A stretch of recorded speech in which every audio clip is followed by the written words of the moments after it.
Every year in March, the sports calendar is taken over by the drama of the NCAA Tournament. But in 2020, the annual tradition of playing hooky from work and binge-watching 4 straight days of basketball was taken from us.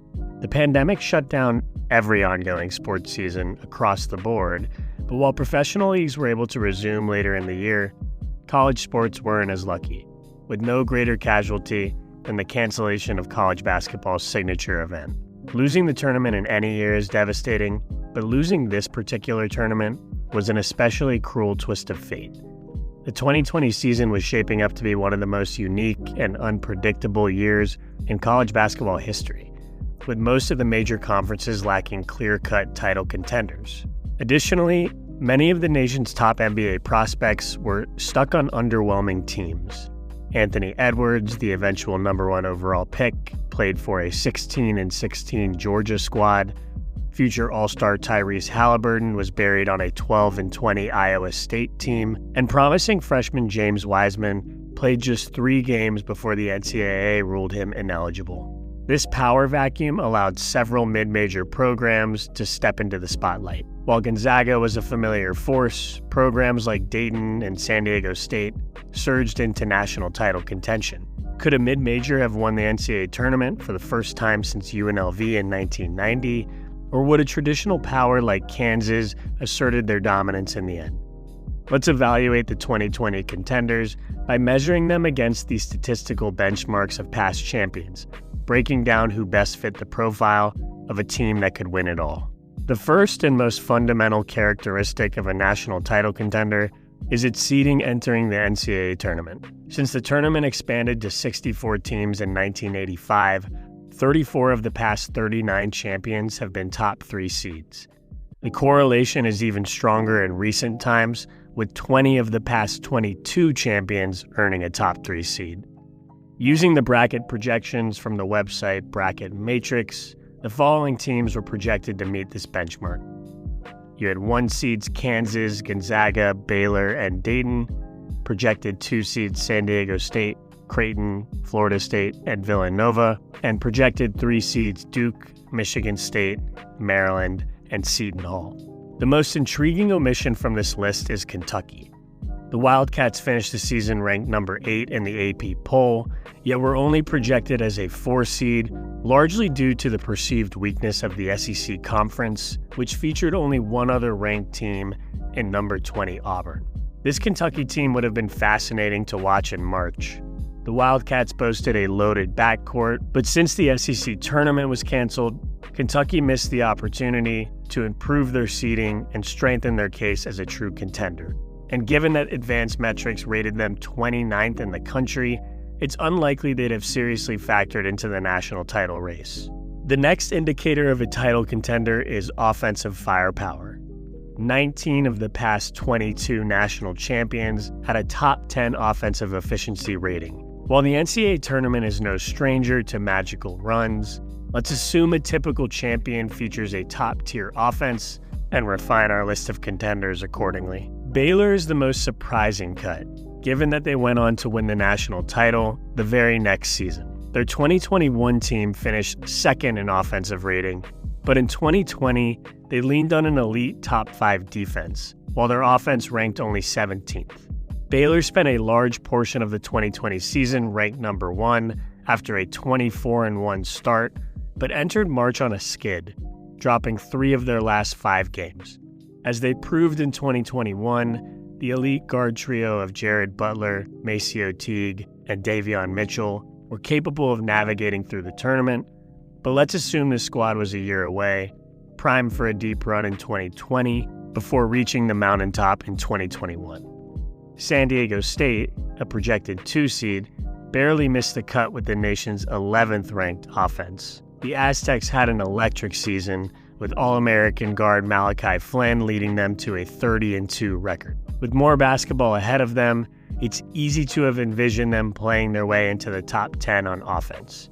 However, their season ended on a sour note, losing the Mountain West Tournament Championship to Utah State. Nonetheless, I think this team had a real chance to make the school's first Final Four appearance, something the program would achieve a few seasons later. Florida State is another victim from the 2-seed line. The ACC regular season champs featured 2 future lottery picks in Patrick Williams and Devin Vassell, and thrived on defensive chaos, forcing nearly 17 turnovers per game. But with the 32nd ranked offense in the country, their lack of a top-end scoring gear would have been problematic in the tournament. Still, it's disappointing that head coach Leonard Hamilton, who never made the Final Four during his great run with the program, missed out on what would have been one of his best opportunities to break through. Despite their previous championship pedigree, Jay Wright's 2020 Villanova team also bites the dust here. The Wildcats had a strong backcourt led by veteran point guard Colin Gillespie and leading scorer Sadiq Bey, but their 15th-ranked offense narrowly misses the championship threshold. And with only the 36th-ranked defense in the country, they also lacked a reasonable fallback. Their inconsistencies surfaced in Big East play, where at one point they lost 3 straight games in a row. They did enter March on a hot streak, winning 7 of their final 8 games, but this team's ceiling was well below the level of Villanova's 2016 and 2018 national champions. Maryland is our first 3-seed casualty, though they made for an intriguing Final Four pick. They survived a brutal Big Ten schedule, a conference featuring 6 top 25 teams, and had high-end talent in future top 10 pick Jalen Smith and future NBA role player Aaron Wiggins. Maryland was one of only 8 teams with both a top 25 offense and defense, though they were outside the top 15 in both categories. Their Achilles heel was outside shooting, hitting just 31% of their three-point shots on the season. A cold night shooting would have likely caught up to them in the tournament, but they had a high floor and would have been a tough out for any team in the country. The final cut is Seton Hall. The Pirates were in position to win the Big East outright, but dropped their last 2 games to Villanova and Creighton, settling for a 3-way tie for conference supremacy. Like Maryland, they had no glaring weaknesses, finishing in the top 30 in both offensive and defensive efficiency, but they lacked an elite quality, ranking outside the top 20 in both categories. This was a well-coached, experienced team, built to reach the second weekend, but it's hard to have envisioned them going further than that. This leaves us with 6 remaining contenders for the national title. Projected 1 seeds Kansas, Gonzaga, and Dayton, 2 seed Creighton, and 3 seeds Duke and Michigan State. We'll now turn our attention to the defensive side of the ball. We all know the old saying that defense wins championships. Well, it does. Since 2002, every single national champion has had a top 25 defense, with 19 of the last 22 in the top 15. An elite offensive ceiling is critical, but a solid defensive foundation is the backbone for title contention. Unfortunately, several top contenders from the 2020 season fall short in this area. Gonzaga spent the 2020 season on cruise control, finishing with a 31-2 record and claiming the WCC regular season and conference tournament titles. They had the best offense in the country, shooting nearly 52% overall from the field and 38.6% from 3. Future first-round pick Corey Kispert was their premier sharpshooter, and the frontcourt trio of Filip Petrusev, Killian Tilly, and then freshman Drew Timme dominated in the paint. But their defense ranked only 43rd in the country, lacking the athleticism required to get stops against the nation's top teams. It's no fluke that they made the national title game the following year when they were boosted by the addition of lockdown defender Jalen Suggs. Expectations would have been similar for their 2020 team, but history has shown that no amount of offensive firepower can cover for a weak defense in March. The next contender to miss the cut are the Dayton Flyers, whose 2020 season was nothing short of historic.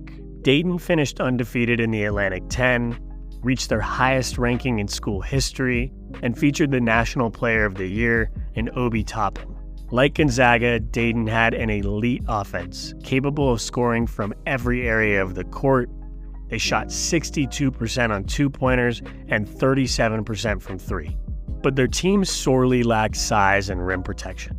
Obi Toppin, their tallest regular contributor at 6'9", was often forced to play center, leaving them susceptible to bigger, more physical teams. Nonetheless, this was the best Atlantic 10 team since St. Joe's in 2004, who also earned a number 1 seed. It's an absolute tragedy that we never got to see the conclusion of Dayton's story in the NCAA tournament. The final team on the chopping block is Creighton, who featured the nation's 3rd-ranked offense in 2020, behind those aforementioned Gonzaga and Dayton teams. The Blue Jays tilted the dimensions of basketball to their extremes, relying on 3 high-volume shooters in Tyshawn Alexander, Marcus Zagorowski, and Mitchell Blaylock, all of whom shot 40% or better from 3. However, with their tallest regular contributor standing at just 6'7", rebounding was a glaring weakness for this team. They were consistently overpowered on the offensive glass, allowing more than 11 offensive rebounds per game. Perpetually struggling to protect the paint and limit second-chance opportunities, their defense ranked just 78th in the country, presenting a major roadblock to true title contention. We've now narrowed the field down to 3 contenders for the national championship: 1 seed Kansas and 3 seeds Duke and Michigan State. Our next championship-defining metric is as obvious as it is critical. Teams featuring future high-end NBA talent tend to win the tournament. Every single champion since 2002 has had at least 1 future first-round NBA draft pick. Every team but UConn in 2014 featured at least 2 future draft picks, and 19 of the past 22 champions had 3 or more. Talent is the ultimate differentiator, the engine to an elite offense and dominant defense. Let's examine the 3 remaining teams and determine if they meet this standard. If the 2020 season had a front-runner, it was Kansas. The Jayhawks were poised to enter the NCAA tournament as the number 1 overall seed, finishing the regular season with an elite 28-3 record. After their season-opening loss to Duke, their only other defeats came by 1 point to Villanova on the road and at home to Baylor, a loss they would avenge later in the season. The foundation of the Jayhawks' success was their suffocating defense, holding opponents to a horrendous 37.7% shooting mark. On the offensive side, they maintained a top 10 efficiency despite limited perimeter shooting, thanks largely to the dominant interior presence of Udoka Azubuike. The big man shot an absurd 75% from the field and was later selected in the first round of the 2020 NBA draft. And he wasn't the only future first-rounder on the roster. Ochai Agbaji and Christian Brown, both key contributors to Kansas's 2022 national championship team, would also go on to be first-round picks. Duke, meanwhile, spent much of the season ranked in the top 5, but stumbled late in the season, getting blown out by NC State and losing to a 13-18 Wake Forest squad. Like many of Coach K's late career teams, the Blue Devils were loaded with former blue-chip freshmen and sophomores. 4 players from this roster were eventually drafted into the NBA, but unlike past Duke powerhouses, they lacked a superstar presence. Wendell Moore, the team's only eventual first-round pick, was the 26th pick in the draft and is yet to carve out a significant NBA role. The team's point guard, Trey Jones, has had the most successful pro career thus far, but no one is mistaking him for Zion Williamson or Jason Tatum. Alas, while far from the most stacked Duke squad, there was still enough talent to remain in serious title contention. Ironically, Michigan State, who began the season as the nation's top-ranked team, are the ones to fall short of this talent threshold. But it's not that the Spartans were lacking of talent whatsoever. Both Cassius Winston and Xavier Tillman would eventually be drafted in the second round, but there were no future first-rounders on the roster. What the team brought in spades was experience and momentum, winning 5 straight games to close the season, including 4 consecutive wins against ranked teams. This was a classic Tom Izzo team, hitting its stride at the perfect time, destined to take the mantle as the next Big Ten team to make a national title game appearance before coming up short against a more talented team. With Michigan State ousted, we're left with 2 final contenders for the 2020 national title, Duke and Kansas. As previously mentioned, these 2 teams kicked off their seasons playing against each other, with Duke edging out a 68-66 victory. But in March, raw talent alone isn't enough, And experience tends to play a pivotal role in the end, which brings us to our final factor. 19 of the past 22 champions had at least one core contributor that was a junior or senior. And so, this is where it ends for the 2020 Duke Blue Devils, whose core contributors were all underclassmen and who lacked the program-defining talent to warrant consideration as a potential exception to the rule. Kansas, on the other hand, had a senior anchor in the aforementioned Azubike, perfectly complementing the younger stars on their roster like Devon Dotson, Agbaji, and Brown. In a year where many top teams were imbalanced, too one-dimensional, or missing the superstar firepower to make up the difference, Kansas stood out as the obvious frontrunner, and I believe they would have been raising a championship trophy at the end of the season.